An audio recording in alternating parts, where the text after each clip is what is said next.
2, 1. Dale, Mónica. Bueno, quería comenzar preguntándole si usted cree que Bogotá tuvo una transformación en estos últimos 15 años y por qué. Una transformación bien importante, tanto que hoy se habla de una nueva ciudad y de un modelo de ciudad. Los cambios han sido profundos y en distintos campos. Empiezan con la expedición de un nuevo régimen político, administrativo y fiscal para el distrito, que le devuelve a Bogotá la gobernabilidad que había perdido, la gobernanza. La ciudad a comienzos de los años 90 no tenía futuro, era ingobernable, inadministrable, estaba completamente colapsada. Y el proceso de cambio arranca entonces con la creación de las condiciones que le permiten a las autoridades ejercer sus funciones y a la comunidad participar en el gobierno y la administración de la ciudad. Hay gobernabilidad y hay gobernanza. Mónica, siéntate acá mejor.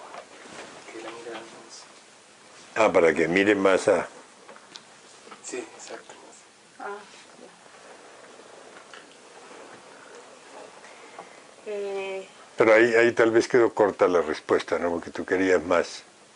Sí. Entonces, si quieres, repitámosla un poco. ¿Arrancamos? Bueno, perfecto. ¿De acuerdo? Sí. Listo, 3. Espera un momentico, voy a mojar la palabra.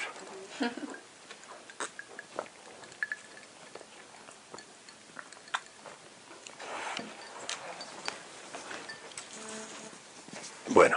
Listo, 3, 2, 1.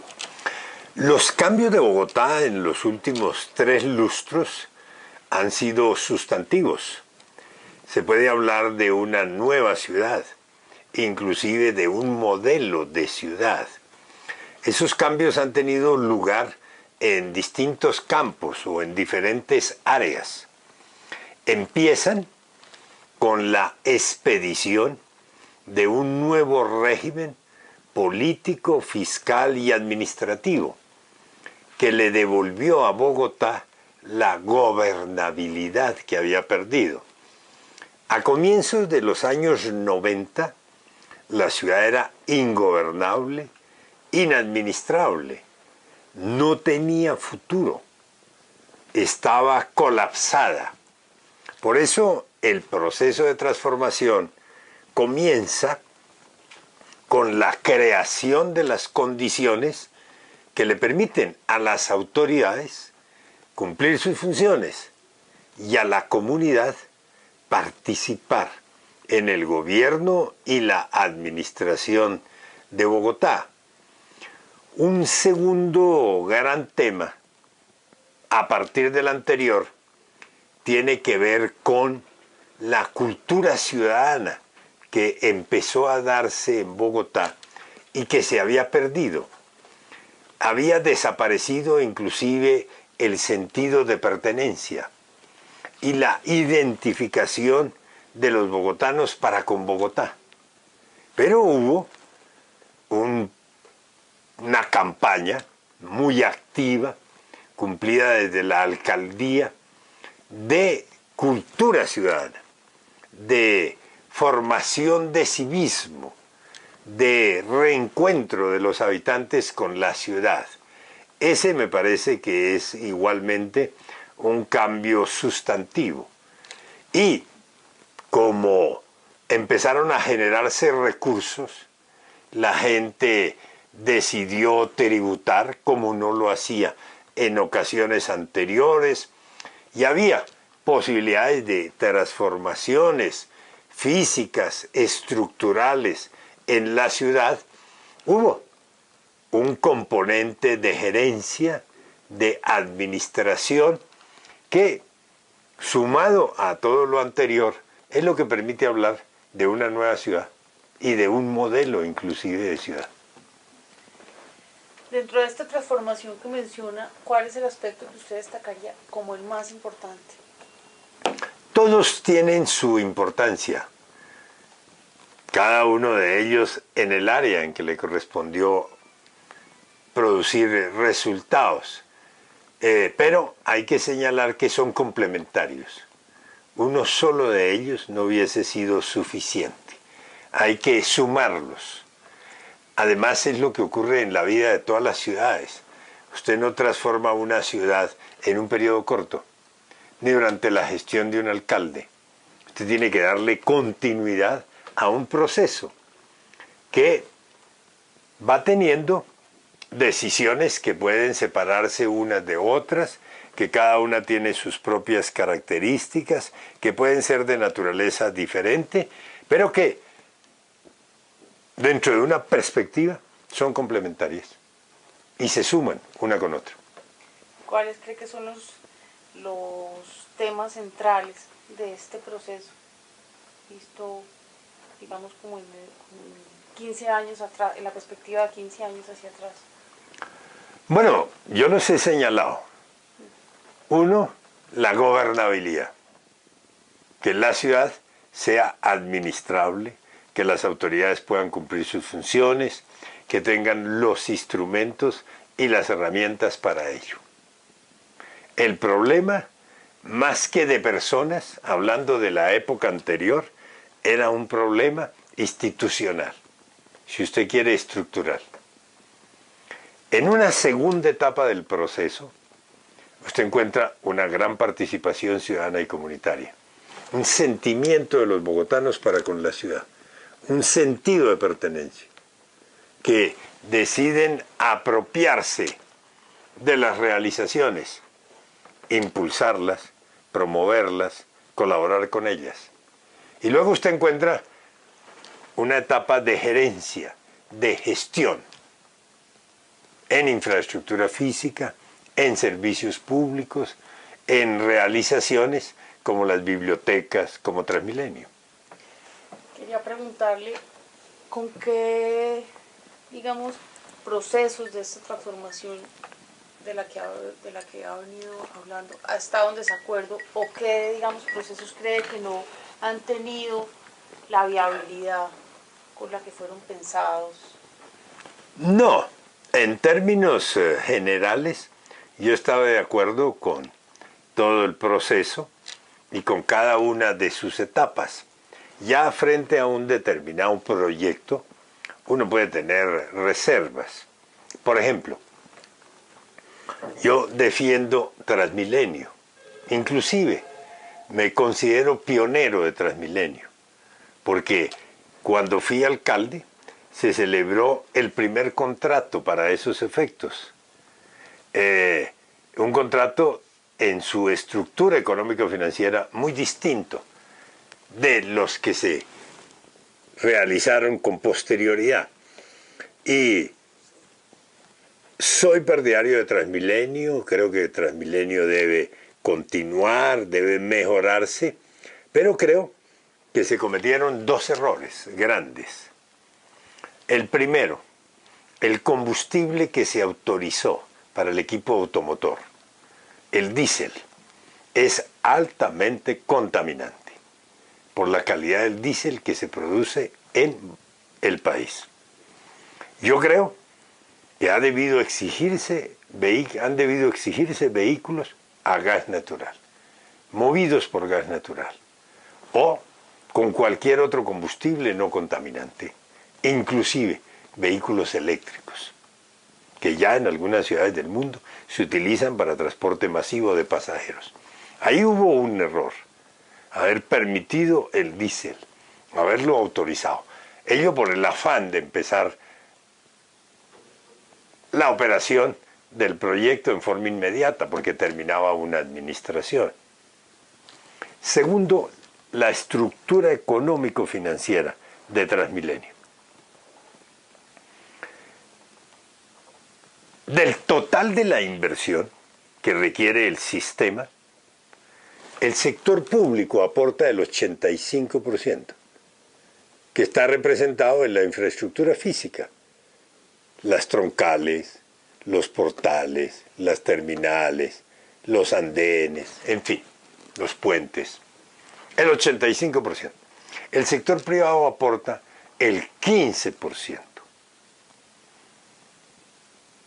Y el reparto del producido bruto se hace de esta manera. A quien aportó el 85%, el sector público, le dan el 4%. Y a quien aportó el 15%, el sector privado, le dan el 96%. Esa es una estructura económico-financiera equivocada. Lo digo yo porque, como les señalé hace un momento, en el 94 celebramos un contrato que no se llamaba de Transmilenio, sino de Metrobús, pero era el Transmilenio de ahora. Y en ese entonces el sector privado aceptó financiar la totalidad del proyecto. Costo cero para la ciudad. Costo cero para la ciudad. Recibían las vías en el estado en que se encontraban. Ellos las iban a rehabilitar. Las iban a colocar en condiciones de servirle a un sistema masivo de transporte de pasajeros. Costo cero. Bueno, el proyecto no se pudo ejecutar. Era demasiado bueno para la ciudad. Demasiado malo para el sector privado. Y los negocios tienen que ser buenos para las dos partes.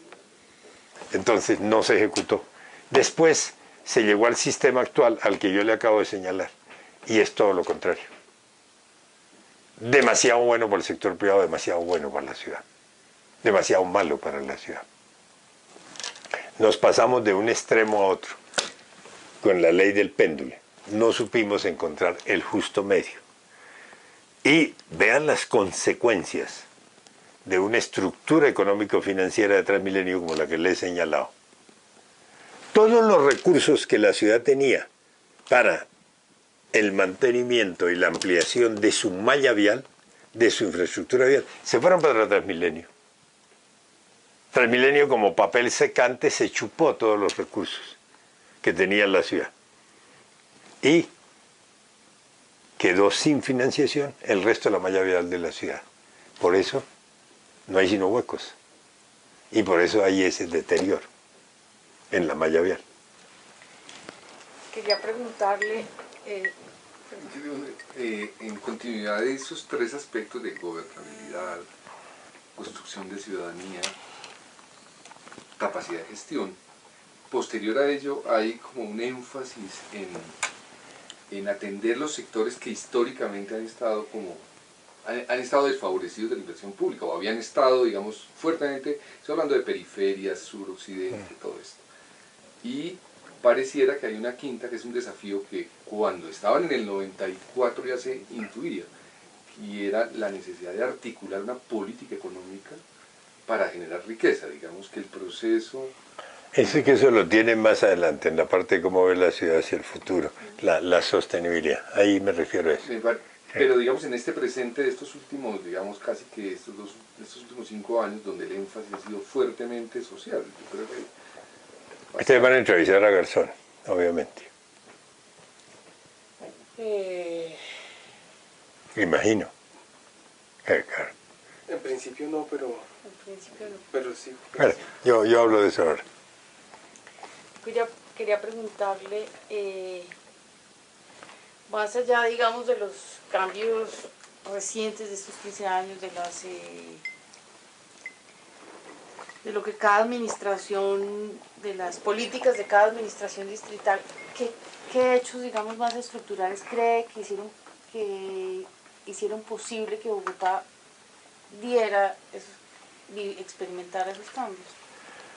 Más allá de los aspectos que mencionó, el tema de la legalidad, el tema de la continuidad.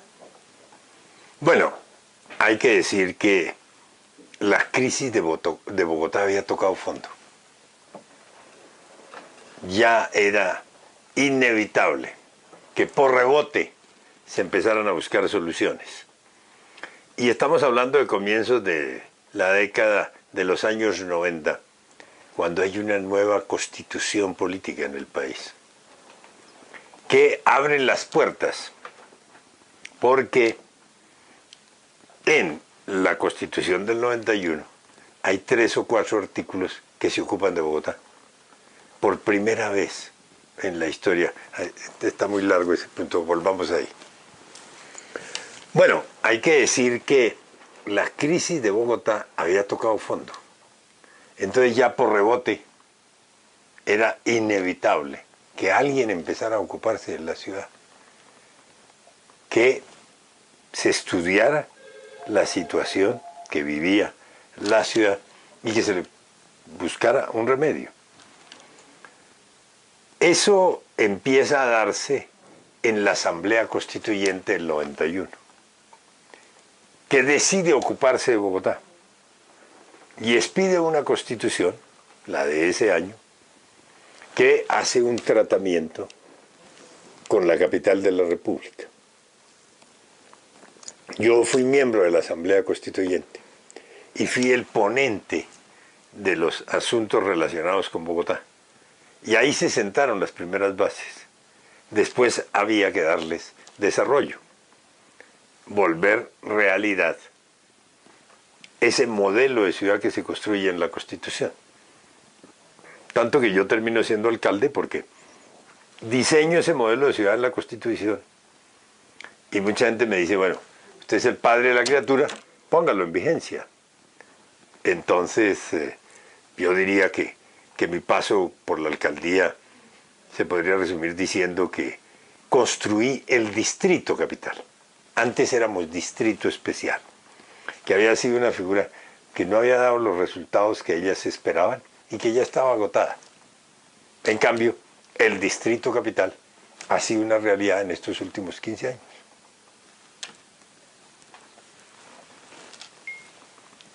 ¿Qué posibilidades abre, digamos, en términos de la gestión, qué posibilidades abre ese cambio de condición de distrito especial a distrito capital?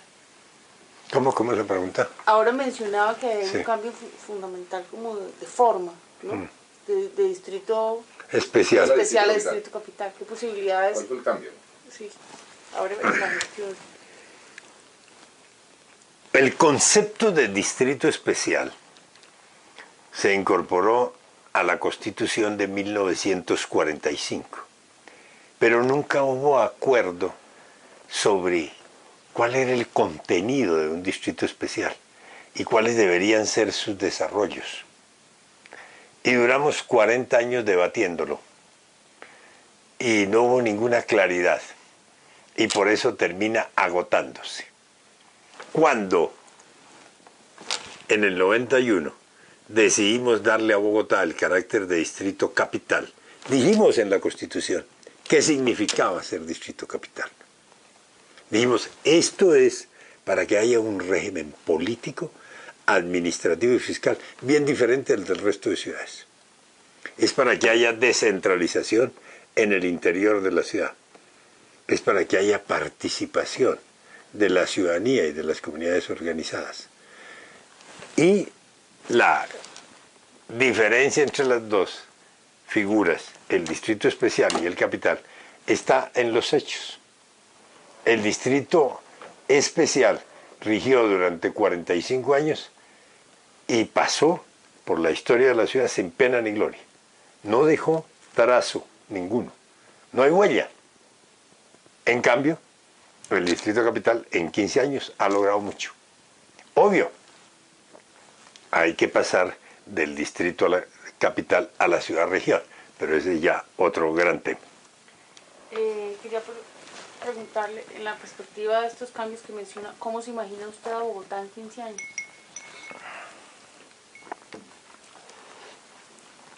La sostenibilidad de lo que hemos hecho hasta ahora exige que Bogotá como distrito intervenga mucho en la vida económica de la ciudad, que no sea un observador de las actividades económicas de la ciudad, que las promueva, que cree condiciones, que se vuelva un facilitador, que en la medida en que pueda las intervenga. Y eso tiene que ver también con la gestión social del distrito. Porque la ciudad recibe inmigrantes, todos ellos muy pobres, del resto del país, que vienen a esta porque es la ciudad de las oportunidades, que no encontraron en las otras regiones de Colombia. Y es necesario organizar la ciudad-región. Ese es el otro gran punto de la sostenibilidad. Porque lo que ha sido el Distrito Capital y lo que ha hecho el Distrito Capital ha tenido lugar dentro de los límites físicos de lo que es Bogotá. Ha faltado la dimensión regional. Por lo menos visualizando los 30 municipios circunvecinos de la Sabana. Porque usted tiene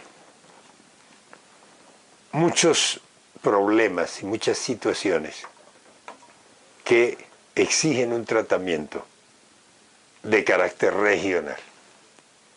Usted no los trata y no los soluciona con medidas dictadas única y exclusivamente para Bogotá. Usted debe tener la dimensión regional. Le doy ejemplos. El tema de la seguridad. El tema de la seguridad de Bogotá no puede ser independiente de lo que esté ocurriendo en Soacha, para decir algo, en esa materia. El tema medio ambiente.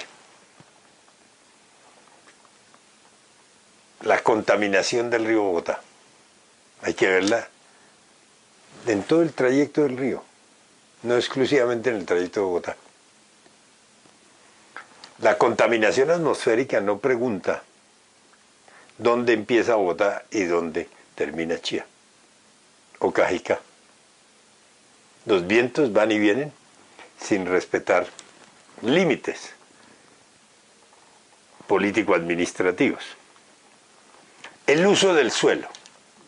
Usted no gana nada con decir el borde de Bogotá es residencial si los municipios de lo que llaman hoy Sabana Norte deciden de manera en el área contigua al borde residencial de Bogotá autorizar un relleno sanitario. El tema del transporte igual. El transporte interurbano, intermunicipal de la Sabana se volvió un transporte urbano. El tema tributario, igual. Si usted no tiene políticas unificadas y empieza a competir con los tributos, crea unas situaciones inmanejables, porque la industria empieza a irse a uno u otro municipio buscando dónde paga menos impuestos. La industria de Bogotá se está saliendo de Bogotá por tema tributario. Y muchos bogotanos se están yendo, de estratos 5 y 6 se están yendo a ir fuera de Bogotá. Y de estratos populares se están yendo a ir fuera de Bogotá hacia el occidente. Entonces, todo eso exige un tratamiento regional. Hay que construir ciudad-región, así como construimos Distrito Capital. Entonces, los desarrollos de Bogotá para los próximos 15 años tienen que ser dentro del marco de una ciudad-región. Infortunadamente, las autoridades nacionales, distritales, no se han dado cuenta de ello y no promueven el tema. Lo están promoviendo los industriales, el sector privado, que simplemente identifica unas necesidades, pero no se dan cuenta que eso exige un nuevo marco institucional. Si pensamos en los cambios que ha experimentado Bogotá en relación con otras ciudades de América Latina, de condiciones similares, ¿qué destacaría de Bogotá, digamos, en ese mapa? A ver, perdón, me distrajo. ¿Cómo podría situarse, digamos, esta transformación de Bogotá frente al desarrollo de otras ciudades de América Latina de condiciones similares?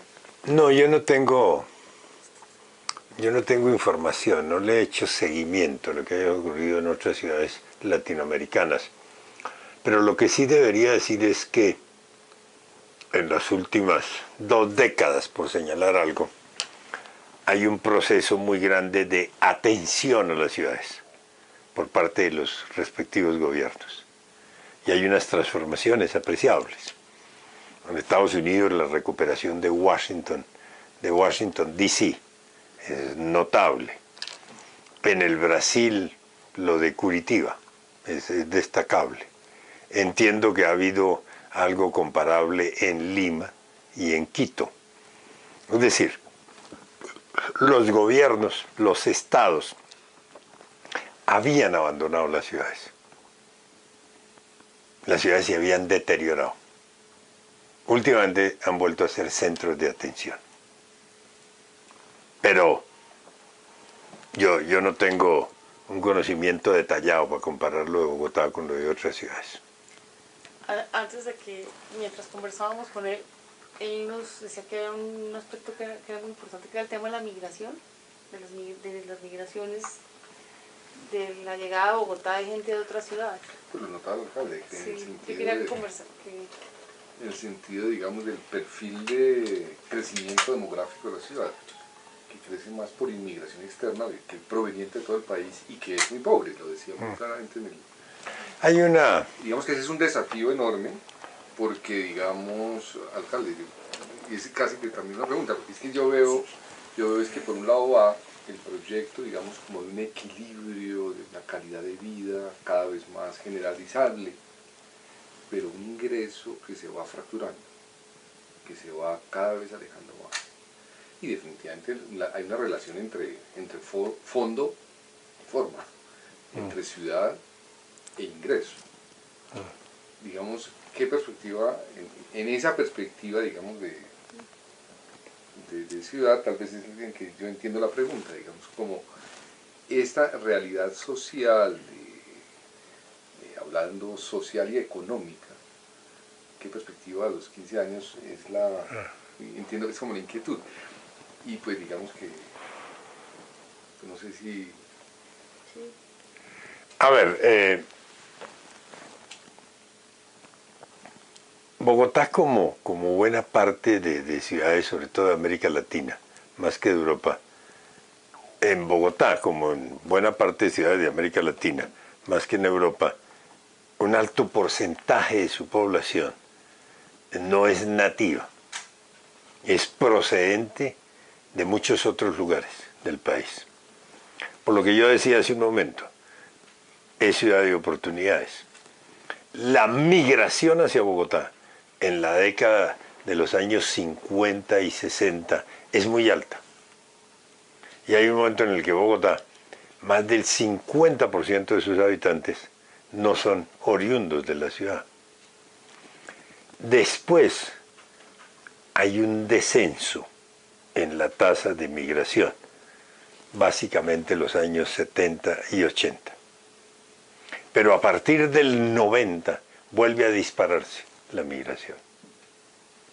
Por temas de orden público, son los famosos desplazados, tema de violencia, y por el modelo económico, que es el consenso de Washington, el neoliberalismo que golpea el campo.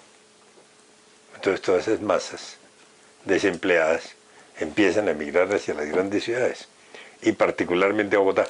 De manera que es un poco como cíclico. Si uno mira los últimos 50 años, lo digo en términos muy generales, habría que verificar esas cifras. Los años 50 arrancan con una migración hacia Bogotá muy alta. Cae un poco y vuelve a dispararse a partir de los años 90. Y eso obviamente le crea a la ciudad unas necesidades muy grandes. Porque no son poblaciones transitorias, migrantes. Esos uno podría decir son los nuevos habitantes de la ciudad. Llegan para quedarse. Usted les puede ofrecer condiciones de regreso, pero no lo van a aceptar. Porque por buenas que le ofrezca por buenas condiciones que le ofrezca para el regreso, son mejores las que encontraron en la ciudad. Así en la ciudad, 100 marginados tienen mejores condiciones de vida que las que tenían en el campo. Entonces son los nuevos habitantes de la ciudad. Y eso es lo que obliga a la ciudad a actuar en dos grandes direcciones. Ver como autoridad su actividad económica, su desarrollo económico. No puede ser indiferente a eso. Usted en una pequeña ciudad, como autoridad, puede ser indiferente al tema de la actividad económica. Pero en una ciudad como Bogotá no. Y lo obliga igualmente a orientar mucho la inversión social, a focalizarla, a atender esos bolsillos de miseria. No sé si quisiera hacer un comentario muy preciso alrededor de algo. No. Yo quisiera hacerle una pregunta. En días pasados conversábamos con Antanas Mocus, el exalcalde, y él decía, pues conversamos a propósito de la construcción de lo que usted llama de esa ciudadanía, del ciudadano. Él decía que buena parte de, bueno, digamos que la tesis fundamental de Antanas es autorregulación ciudadana, quiere decir el ciudadano se hace responsable de sí mismo. Dice, pero es que eso comenzó fue con Castro. ¿En qué sentido? En que Con el autoavalúo. El autoavalúo es un acto de autorregulación. Y lo que quiero preguntarle en realidad es, dada la pobreza institucional, decía Antanas, lo más inteligente es que el señor se haga responsable. Las capacidades que nosotros tenemos de llegar a gobernar basado en la regulación externa, dice Antanas, son muy bajas. De ahí la importancia, y él sigue insistiendo en el tema de construcción de ciudadanía desde el punto de vista pedagógico. ¿Usted pensó algo de eso, del autoavalúo, cuando se estaba...? Sí. A ver, en cualquier ciudad, el tema del civismo es definitivo. Sin sentido de pertenencia, sin apropiación de unos valores, la gestión de las autoridades puede terminar siendo nula. Y en Bogotá, la incivilidad se había vuelto la norma. Era una ciudad de forasteros y una ciudad de forasteros no integrados. En la construcción de la nueva ciudad ha contado mucho el elemento de cultura ciudadana. Nosotros cuando yo fui alcalde lo empezamos un poco, con varios instrumentos, pero realmente el gran artífice de todo ese tema es Antanas Mocus, porque es un pedagogo, porque, como dicen los gringos, sabe hacer el ridículo, o hace el ridículo sin ponerse colorado, sin sonrojarse, ¿ya? No hay otro alcalde que lo haga. Entonces él, con sus payasadas, con sus excentricidades, mandaba unos mensajes muy fuertes. Ningún otro alcalde lo hubiera hecho. No lo había hecho antes y no lo volverá a hacer. Se necesita hacer Antanas para lograrlo. Él envía unos mensajes muy fuertes, donde mucho impacto. Él es un gran comunicador. Nosotros creamos un instrumento por primera vez en la ciudad y en el país, que fue el autoavalúo, para que la gente dijera en cuánto estimaba el valor de su casa, de su apartamento, de su lote, de su bodega, de su oficina. Cuánto lo estimaba para efectos del pago del predial. Y encontramos una gran respuesta, una gran aceptación, sorpresiva e inesperadamente, pero le apostamos a ello. Ese es uno de los instrumentos que nosotros aplicamos, pero el padre de la criatura, quien le dio fuerza al tema, lo volvió hito dentro de su administración, fue el alcalde Mocus. Bueno. Muchísimas gracias. Ay, sí. Muchas gracias. Hacer unas fotitos para lo del registro este que no tenemos. 2, 1. Dale, Mónica. Bueno, quería comenzar preguntándole si usted cree que Bogotá tuvo una transformación en estos últimos 15 años y por qué. una transformación bien importante, tanto que hoy se habla de una nueva ciudad y de un modelo de ciudad. Los cambios han sido profundos y en distintos campos. Empiezan con la expedición de un nuevo régimen político, administrativo y fiscal para el distrito, que le devuelve a Bogotá la gobernabilidad que había perdido, la gobernanza.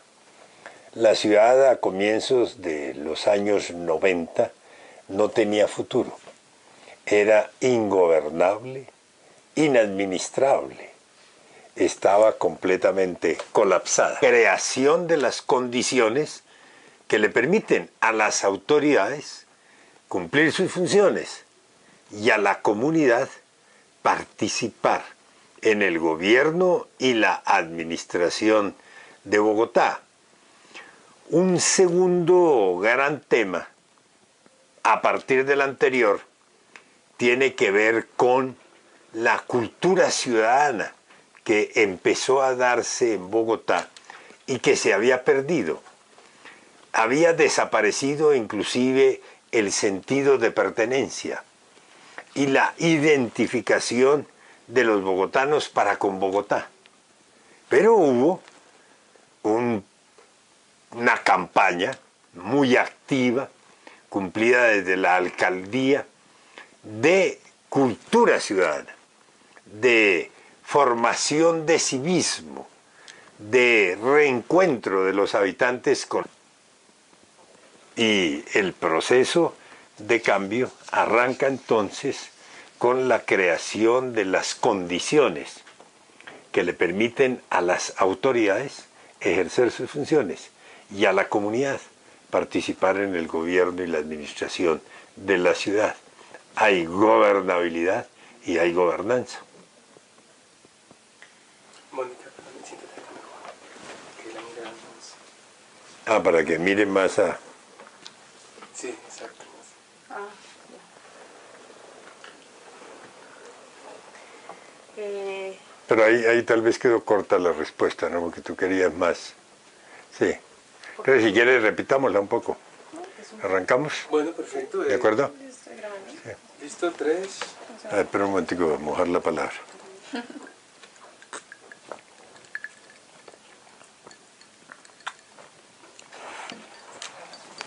La ciudad. Ese me parece que es igualmente un cambio sustantivo. Y como empezaron a generarse recursos, la gente decidió tributar como no lo hacía en ocasiones anteriores, y había posibilidades de transformaciones físicas, estructurales en la ciudad. Hubo un componente de gerencia, de administración, que, sumado a todo lo anterior, es lo que permite hablar de una nueva ciudad y de un modelo inclusive de ciudad. Dentro de esta transformación que menciona, ¿cuál es el aspecto que usted destacaría como el más importante? Todos tienen su importancia, cada uno de ellos en el área en que le correspondió producir resultados. Bueno. Listo, 3, 2, 1. Los cambios de Bogotá en los últimos 3 lustros han sido sustantivos. Se puede hablar de una nueva ciudad, inclusive de un modelo de ciudad. Esos cambios han tenido lugar en distintos campos o en diferentes áreas. Empiezan con la expedición de un nuevo régimen político, fiscal y administrativo que le devolvió a Bogotá la gobernabilidad que había perdido.